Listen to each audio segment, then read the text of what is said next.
Hello everyone, this is Anna, your new English guide. You all know how to speak in English, but let me ask you something. Say, if you're eating food and you find that it's bland, how would you feel then? You would like to add some spices to your food. That is exactly what I am here to do. I'm going to help you enhance your English speaking skills and at the same time make your English learning experience fun. And what are we doing today? Today we are diving into the fascinating world of idioms. Now these idioms are going to help you to sound smarter. Let's look at what do we have in our bag today. Number 1, devil's advocate.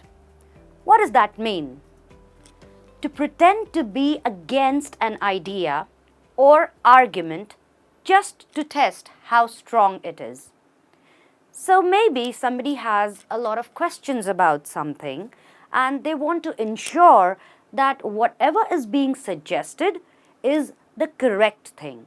So maybe in a meeting or maybe in a group, somebody has an idea, somebody comes up with a suggestion and you are not sure whether it is the right thing to do, whether you should go for it. So you will play the devil's advocate by asking too many questions about it.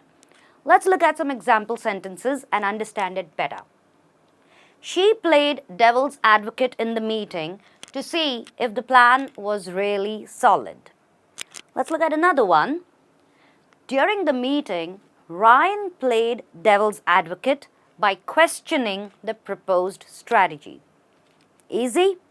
Let's move on to our next idiom. And the next on our list is through thick and thin. It means staying with someone or something in both good and bad times. The thick and the thin here will simultaneously go with good and bad. So being with someone through thick and thin, meaning being with them in their good period, in their happy times, and being with them through the times when they are facing troubles, they are struggling. But you stick together because you care about that person or you have a bond with that person, you are good friends with that person. So basically supporting a person in their good and bad times both. Let's look at our examples. She supported her through thick and thin, through good and bad. They vowed to stay together through thick and thin. Let's move on to our next idiom, water under the bridge. It means past events that are no longer considered important.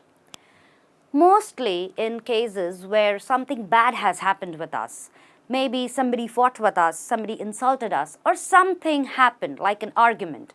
You don't want to think about it. You don't want to hang on to it. So you'll say, okay, let's forgive and forget. It's all water under the bridge. Let's look at some examples.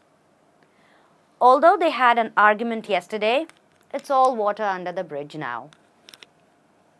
They had some disagreements, but it's water under the bridge now. Moving on to our next idiom, mind your P's and Q's. No, we are not minding our literal letters here. The P's and Q's mean to be careful about how you behave and speak. How should you talk? How should you do something? How should you act? In any situation, at a given time, in the presence of certain people, understand it this way. We will not insult our elders. We will not shout at them. We will not blatantly do something wrong against something. But when we are at a place where there are rules to be followed, we will follow those rules. We will be mindful of doing those things. So that's when you say, be careful about how you speak, how you act. Mind your P's and Q's. Let's look at an example.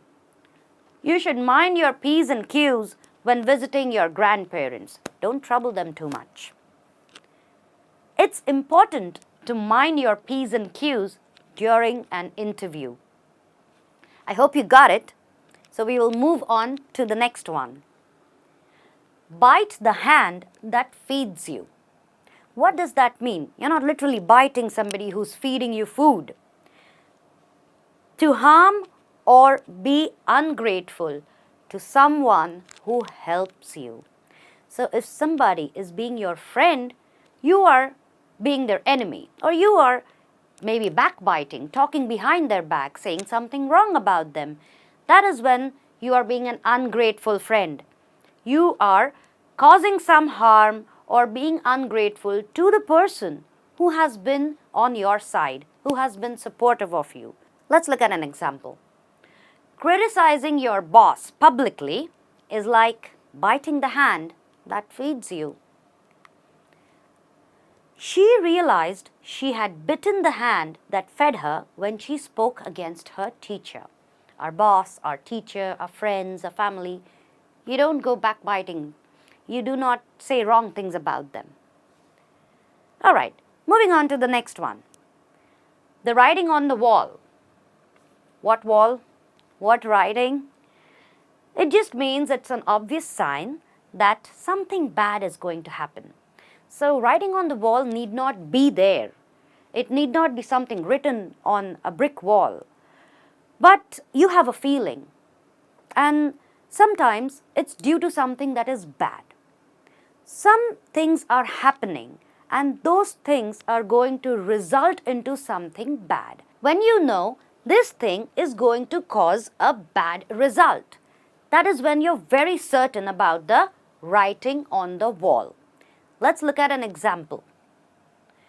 The company's financial troubles were the writing on the wall for the employees that they will lose their job. So something wrong is going to happen because of the company's money problems.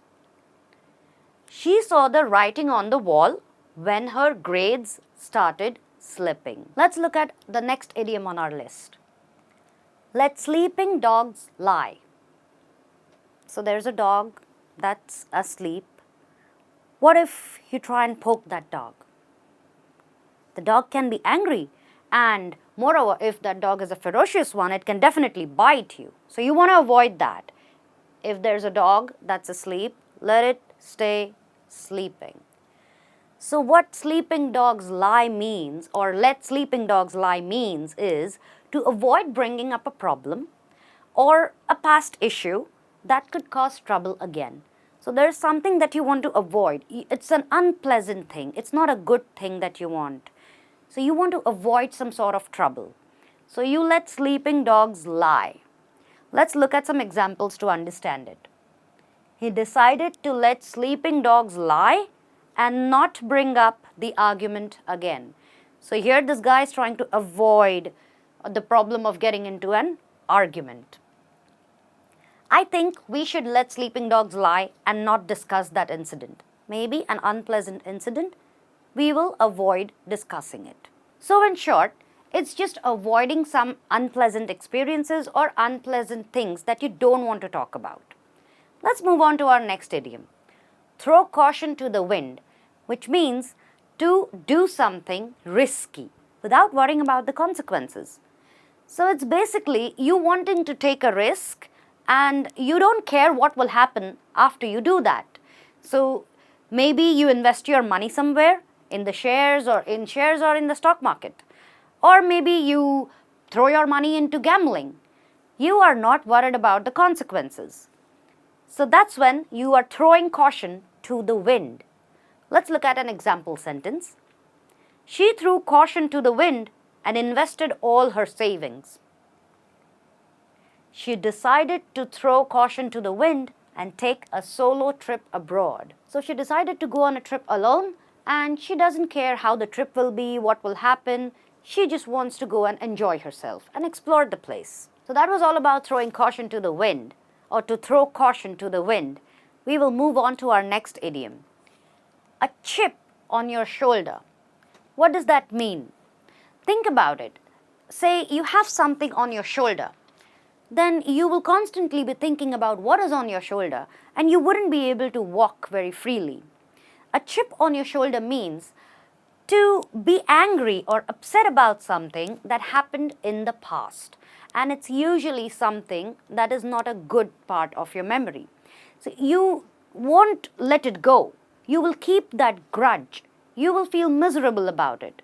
So it's like something sitting on your shoulder constantly and you are not able to let go of it. Let's look at an example sentence. He has a chip on his shoulder about not going to college. So he regrets his decision of not going to college. Don't go through life with a chip on your shoulder. Let go of the past. Don't keep bothering about the same things over and over again. Just let it go. Let's move on to the next one. Bury the hatchet. Now, when I say bury, you see the word that's written here. Usually people pronounce it as bury. And a lot of people always tell me that it's bury. But we don't say bury, we say bury. Bury the hatchet. What does this mean? To make peace or settle a disagreement. This is more or less on the same lines which is like water under the bridge, the idiom that we did earlier. So it's like letting go of some things that have happened which are not very pleasant. So let's look at an example. After years of rivalry, the two companies finally decided to bury the hatchet. They said, let it go. After years of property dispute between the siblings, they finally buried the hatchet. So there was some rivalry, there was some dispute, and these people decided, let it all go. It's all water under the bridge now. We are burying the hatchet. So that was all for today. And today we did some great idioms. Tell me which one is your favorite in the comments. I am Anna, and next time I'll bring you another interesting lesson. Until then, have a good one and keep practicing English. Goodbye.